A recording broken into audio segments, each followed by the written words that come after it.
How do governments track citizens through systems? Governments can track citizens through various digital identity systems and technologies, often leveraging the integration between public and private systems to monitor, manage, and secure access to services.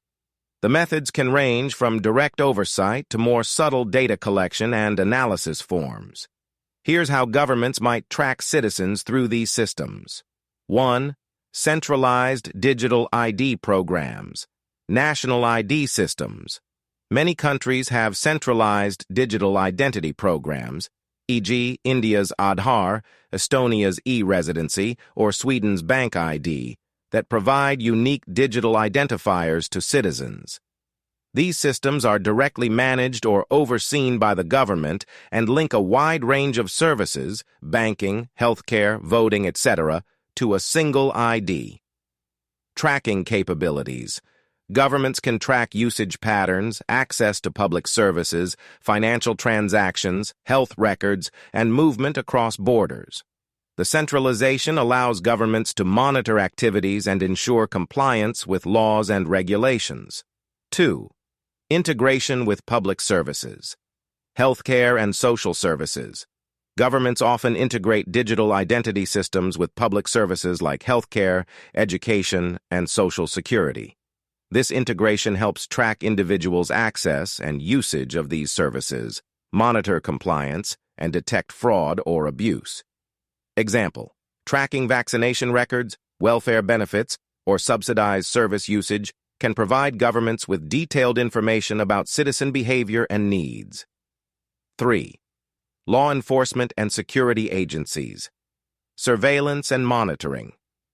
Governments may use digital identities to monitor individuals under surveillance, track their communications, or follow their online and offline movements. This is often done through collaboration with private companies or internet service providers. Data sharing agreements. Many governments have agreements with private companies, e.g. telecom operators, social media platforms, financial institutions, to access user data for law enforcement and national security purposes. Example: accessing communication records, location data, or financial transactions through court orders or direct cooperation with companies. 4. Biometric data collection. Biometric systems. Governments increasingly use biometric data, fingerprints, facial recognition, iris scans, for identity verification in digital ID systems. Biometric data can be collected and stored in government databases, allowing for real-time identification and tracking. Public surveillance networks. Facial recognition technology integrated with CCTV cameras in public places enables governments to track individuals' movements and activities. Example: in cities like London or Beijing, facial recognition technology is used extensively to monitor public spaces for security. 5. Data aggregation and analytics. Big data analytics. Governments aggregate data from multiple sources, including digital ID systems, social media, financial transactions, and public records. Advanced analytics and artificial intelligence, AI tools, analyze this data to identify patterns, predict behaviors, and detect anomalies. Predictive policing and risk assessment. Using data analytics, governments can identify potential risks, forecast criminal activity, or assess citizens' political or social affiliations. Example: China's social credit system aggregates data from various sources, including social behavior, financial history, and compliance with laws, to rate citizens and businesses. 6. Geolocation tracking. Mobile phone and GPS data.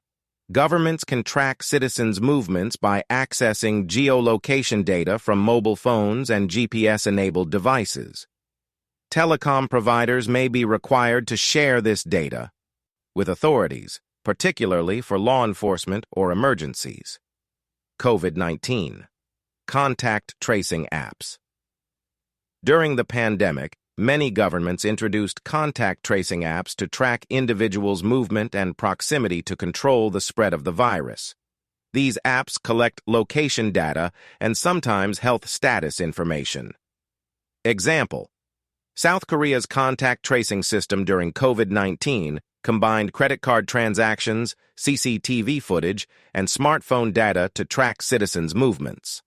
7. Financial tracking through digital payments. Digital wallets and e-payments. Governments can track financial transactions through digital payment systems integrated with national ID programs or bank accounts. This can be used to monitor tax compliance, detect money laundering, or control the flow of funds.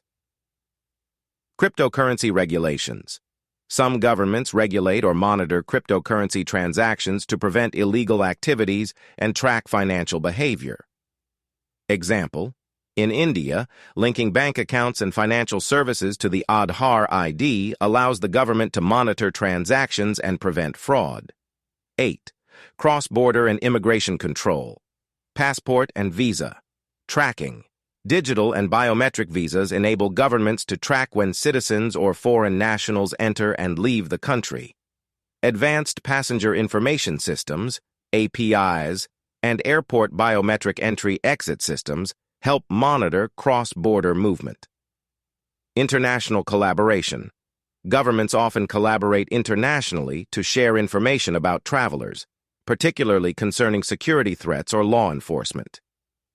Example: using biometric data, the European Union's Entry-Exit System, EES, tracks non-EU citizens' entries and exits from the Schengen area.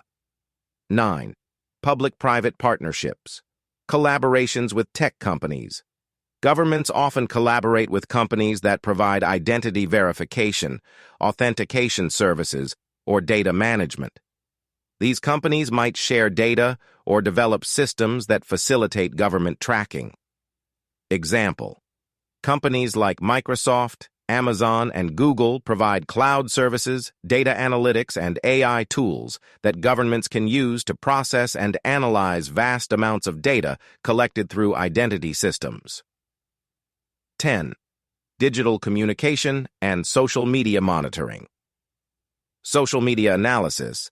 Governments may monitor social media activity, track digital communications, or analyze public sentiment through data mining and AI tools. Surveillance programs. In some countries, surveillance programs like the NSA's PRISM collect data from major tech companies for national security. Example: monitoring social media to identify potential threats, protest activities, or political dissent.